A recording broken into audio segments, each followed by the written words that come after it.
President Plimpton, Mr. McLeish, distinguished guests, ladies and gentlemen. I'm very honored to be here with you on this occasion, which means so much to this college and also means so much to art and the progress of the United States. This college is part of the United States. It belongs to it. So did Mr. Frost, in a large sense, and therefore I was privileged to accept the invitation, somewhat rendered to me in the same way that Franklin Roosevelt rendered his invitation to Mr. McLeish, the invitation which I received from Mr. McCloy. The powers of the presidency are often described. Its limitations should occasionally be remembered, and therefore when the chairman of our Disarmament Advisory Committee, who has labored so long and hard, Governor Stevenson's assistant during the very difficult days at the United Nations, during the Cuban crisis, a public servant of so many years, asks or invites the President of the United States, there is only one response. So I'm glad to be here. Amherst has had many soldiers of the King since its first one, and some of them are here today. Mr. McCloy, who's been a long public servant, Jim Reed, who's the Assistant Secretary of the Treasury, President Cole, who's now our ambassador to Chile, Mr. Ramey, who's a commissioner of the Atomic Energy Commission, Dick Ruta, who's head of the Food for Peace.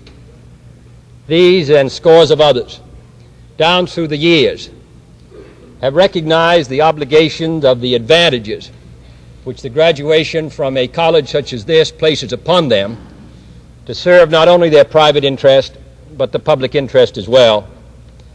Many years ago, Woodrow Wilson said, "What good is a political party unless it's serving a great national purpose? And what good is a private college or university unless it's serving a great national purpose?" The library being constructed today, this college itself, all of this, of course, was not done merely to give this school's graduates an advantage, an economic advantage in the life struggle. It does do that. But in return for that, in return for the great opportunity which society gives the graduates of this and related schools, it seems to me incumbent upon this and other schools' graduates to recognize their responsibility to the public interest. Privilege is here, and with privilege goes responsibility. And I think, as your president said, that it must be a source of satisfaction to you that this school's graduates have recognized it. And I hope that the students who are here now will also recognize it in the future.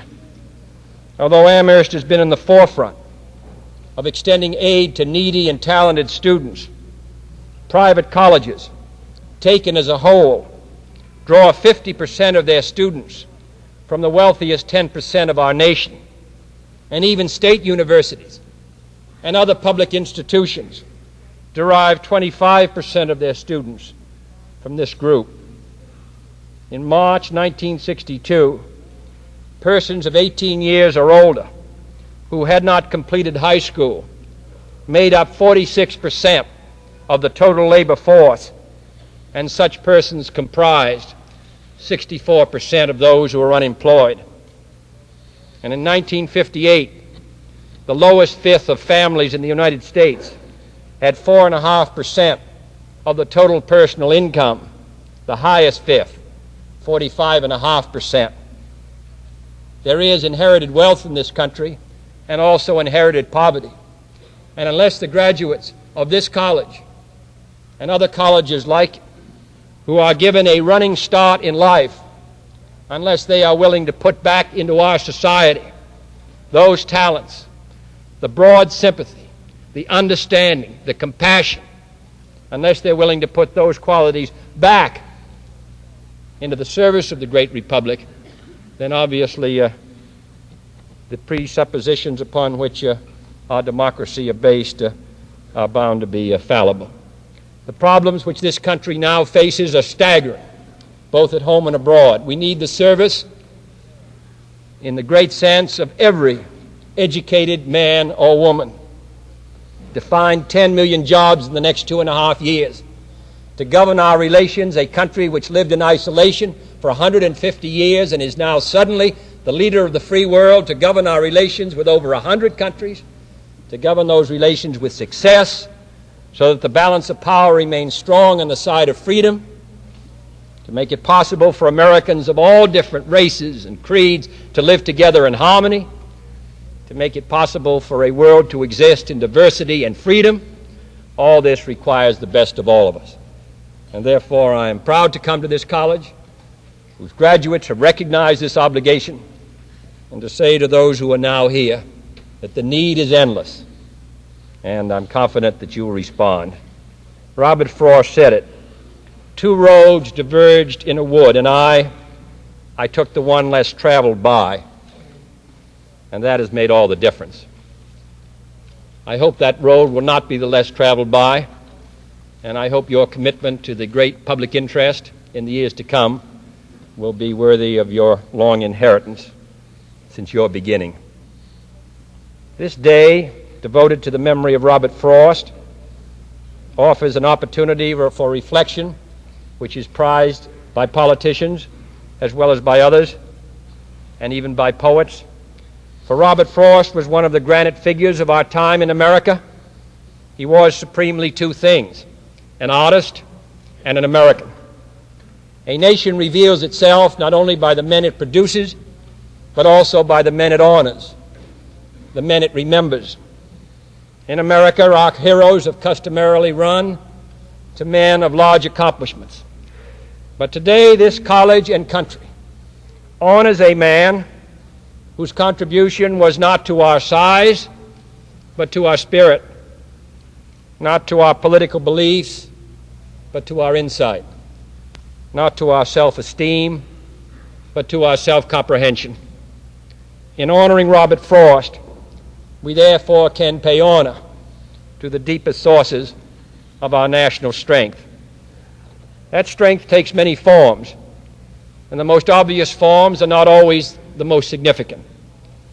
The men who create power make an indispensable contribution to the nation's greatness, but the men who question power make a contribution just as indispensable, especially when that questioning is disinterested.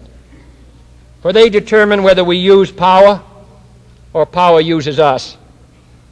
Our national strength matters, but the spirit which informs and controls our strength matters just as much. This was the special significance of Robert Frost. He brought an unsparing instinct for reality to bear on the platitudes and pieties of society. His sense of the human tragedy fortified him against self-deception and easy consolation. I have been, he wrote, one acquainted with the night. And because he knew the midnight as well as the high noon, because he understood the ordeal as well as the triumph of the human spirit, he gave his age strength with which to overcome despair. At bottom, he held a deep faith in the spirit of man. And it's hardly an accident that Robert Frost coupled poetry and power, for he saw poetry as the means of saving power from itself. When power leads man towards arrogance, poetry reminds him of his limitations. When power narrows the areas of man's concern, poetry reminds him of the richness and diversity of his existence. When power corrupts, poetry cleanses. For art establishes the basic human truths, which must serve as the touchstone of our judgment. The artist, however faithful to his personal vision of reality, becomes the last champion of the individual mind and sensibility against an intrusive society and an officious state.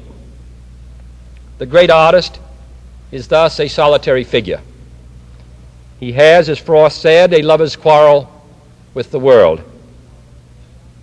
In pursuing his perceptions of reality, he must often sail against the currents of his time. This is not a popular role. If Robert Frost was much honored during his lifetime, it was because a good many preferred to ignore his darker truths. Yet in retrospect, we see how the artist's fidelity has strengthened the fiber of our national life. If sometimes our great artists have been the most critical of our society, it is because their sensitivity and their concern for justice, which must motivate any true artist, makes him aware that our nation falls short of its highest potential. I see little of more importance to the future of our country and our civilization than full recognition of the place of the artist. If art is to nourish the roots of our culture, society must set the artist free to follow his vision wherever it takes him. We must never forget that art is not a form of propaganda, it is a form of truth.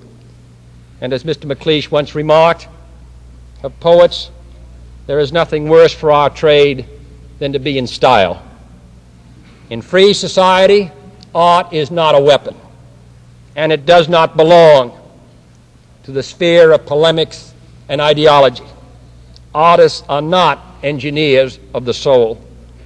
It may be different elsewhere, but democratic society, in it, the highest duty of the writer, the composer, the artist, is to remain true to himself and to let the chips fall where they may.